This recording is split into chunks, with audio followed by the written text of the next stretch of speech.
How many more days do we have to put up with the eco-terrorists of the cult Just Stop Oil blocking the M25 and risking death and injury to ordinary folk? Well, it happened again this morning for the fourth day in a row. There were multiple incidents of roads being shut as the group scaled gantries, providing more proof that our woke police and weak justice system don't have the stomach to stop these criminal lunatics. I'm here, obviously, because I feel the need to. Why else would I be here? I wish I didn't have to do this. I'm so relieved to have put the banners up without causing an accident. I was really worried about distracting drivers. It's an immense worry, but what else can we do to raise the alarm? We're in big trouble. We need to stop oil. The heist team have arrived to try and get me down. They think they're getting me down to safety. But it's just as dangerous down there as it is up here until we stop new oil and gas. Just Stop Oil have now staged a 32-day campaign of terror from the end of September throughout October, now into November. Of course, the human toll of this criminality has already been significant for hard-working Brits, first forced to lose work, miss cancer appointments, or in the tragic case of one poor man, Tony Bambury, traumatically lose the opportunity to be the pallbearer at the funeral of his own father. I was actually due to be a pallbearer on my father's coffin along with my son, and we both got that taken away from us.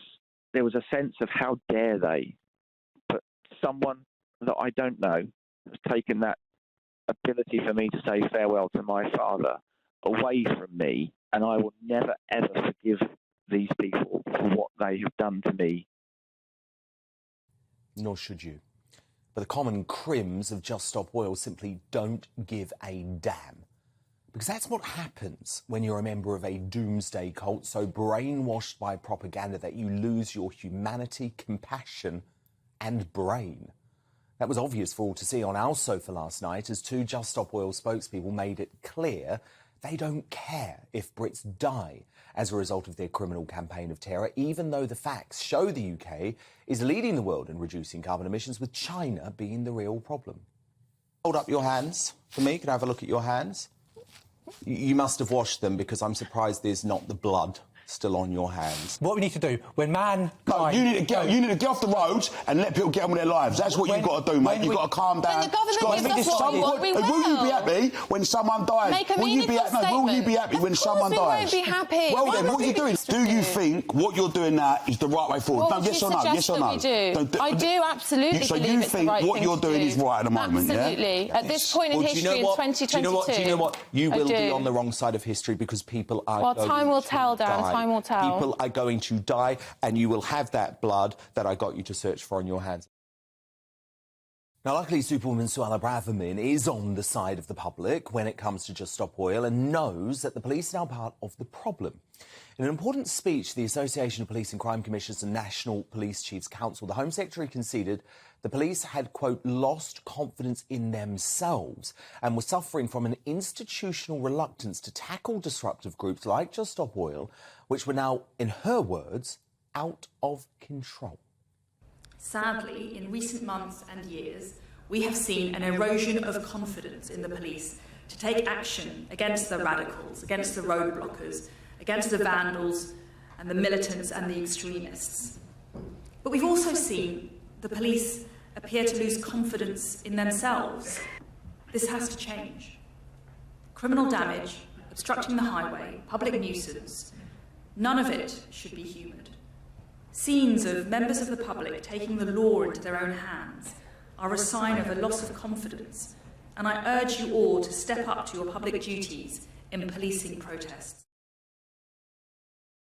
The Home Secretary is right to say that too often the rights of criminal activists are being placed above the rights of hard-working Brits, with their actions bringing misery and chaos to the law-abiding majority. Now, I think it's bringing a sense of lawlessness, actually, to our streets, and I fear that could one day be exploited by a more traditional terrorist organisation.